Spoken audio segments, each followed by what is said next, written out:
Chinakamiga chiroyli, ko'rkam va fayzli bo'lsa mahalla, fuqarolar ham bu yerda xotirjam, tinchlikda istiqomat qilishadi. Assalomu alaykum. Biz bugun Chilonzor tumanidagi Navbahor mahallasidamiz. Bu yerda Chilonzor tajribasi o'laroq qanday ishlar amalga oshirilyapti?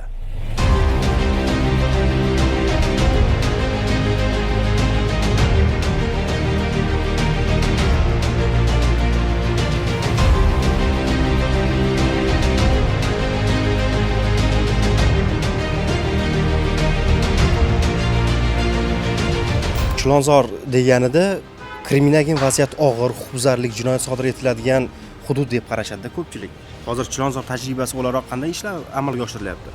Biz birinchi o'rinda jinoyatni oldini olish bo'yicha oldin bo'lgan jinoyatlar, qizil hududga kirishga sabab bo'lgan jinoyatlarni tahlil qilib oldik. Bularni tahlil qilib olganimizda bizda ko'proq har 8 minutda Chilonzor metromizdan 1600 ta odam chiqar ekan.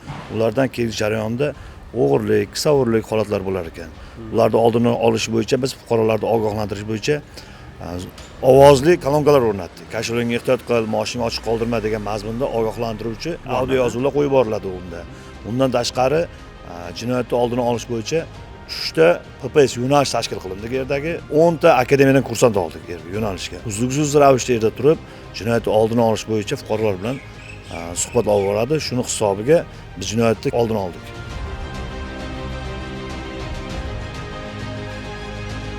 Nechta kuzatuv kamerasi o'rnatildi mahallaga? Hozirgi kunga qadar shu Navbahor mahallasida umumiy soni 700 taga yaqin video kuzatuv kameralari mavjud. Shundan 99 tasi hozirgi kunda mana shu 100 dan aniqlovchi, ya'ni o'sha qidiruvda bo'lgan shaxslarni aniqlaydigan kameralar mavjud. Ilgari profilaktika inspektorlari rosti turli xil bir yig'ilishlar, majlislar bo'lardi, borib yurardi. Hozir ham bo'lyaptimi, yo'qmi? Hozirgi kunda mana muhtaram prezidentimiz alohida topshiriqlariga asosan ushbu ertalabki va kechki yo'riqnomalar yo'q qilingan. Mana hozirgi kunda mana shu xizmat xonamga kelaman. Bundan tashqari xizmat hududini maylab, umumiy olganda o'sha hududdan tashqariga chiqmaymiz. Ertalabki o'sha yo'riqnomalar ham rahbariyat tomonidan o'sha Zoom ilovasi orqali xonada, xizmat xonamda o'tkaziladi. Kechki ham xizmat xonada o'tkaziladi. Ortiqcha majlis yoki bir topshiriqlarga asosan bir chaqiriqlar, unday narsalar hozirgi kunda yo'q.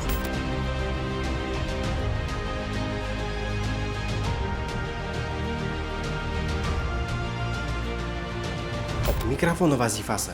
Bu mikrofonimiz vazifasi o'sha har bitta uylarni boshida simyog'ochlarga kolonkalar o'rnatilgan.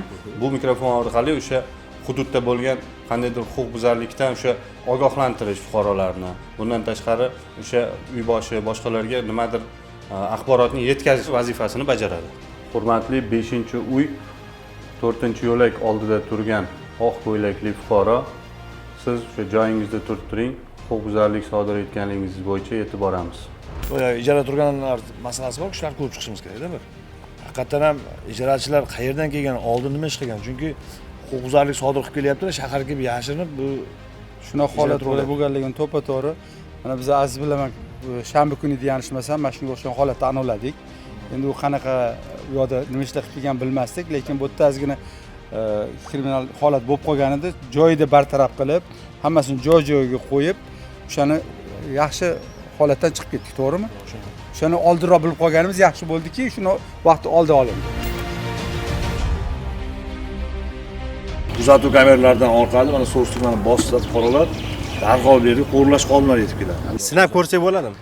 Bo'ladi, bir sinab ko'rsak. Bosildi, demak. Bosildi. 16:51 soatimiz. Ko'ramiz qancha vaqtda yetib kelishadi.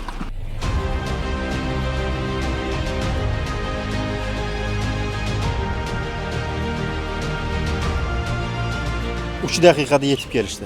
Xizmatni olib borishda nimalarga ko'proq ahamiyat berasizlar? Asosan yetib kelganda tezkorligi, janjallarni oldini olishga imkon qadar qaratamiz. Asosiy kuchi ehtimoli. Hamkorlikda qaysi tashkilotlar bilan ishlaysizlar?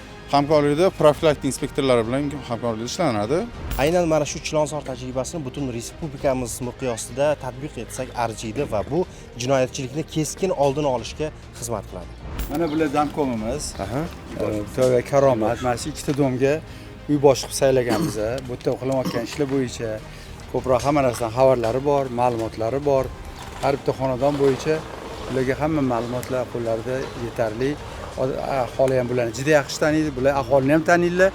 Aholi bilan birga ishlashda endi hali oldingi lider damkomlarimiz, uy boshlarimizdan deb hisoblanishadi. Shular qatorida bular ham shunaqa hisoblaymiz. Uy boshligida nimalarga o'zi ko'proq e'tibor berasiz? Mash qo'shnilar bilan nima kerak, nimaga muhtoj, yordam berib, nima dardi bor, tomidan suv o'tdimi, nimami, hammasiga qarab turamiz shularga.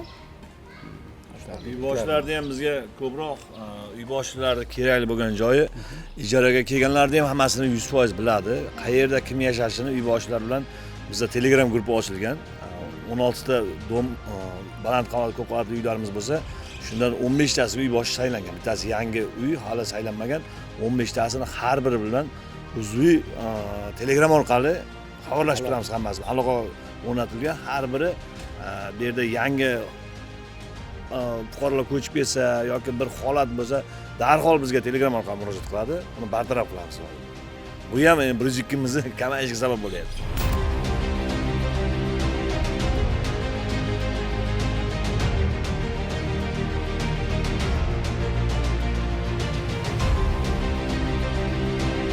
Xotin-qizlar masalasi bo'yicha gaplashsak. Bular bilan hamkorlikda doimiy ishlab borasiz, to'g'rimi? Albatta, har doim uzviy bog'liqlikda bular bilan ishlaymiz. Faqat bular bilan emas. Mana shu bizning mahallamiz hududida joylashgan hamma ko'p qavatli uylarda nizoli oilalar yoki ajrim yoqasidagi oila bo'ladigan bo'lsa, ular bilan ham birga, uy boshqaruvchilari bilan birga ishlaymiz. Ular bizga kerakli bo'lgan ma'lumotlarni albatta to'g'ridan to'g'ri aynan uy boshqaruvchilardan olishga harakat qilamiz. Profilaktik inspektor bilan Albatta, profilaktik inspektorlar bilan birgalikda ishlab, xonadonlarni birga kirib o'rganamiz.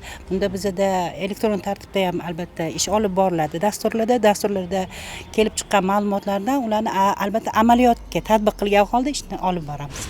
Dasturimizning keyingi sonlari orqali aynan sizning mahallangizda mehmon bo'lishimiz mumkin. Omon bo'ling.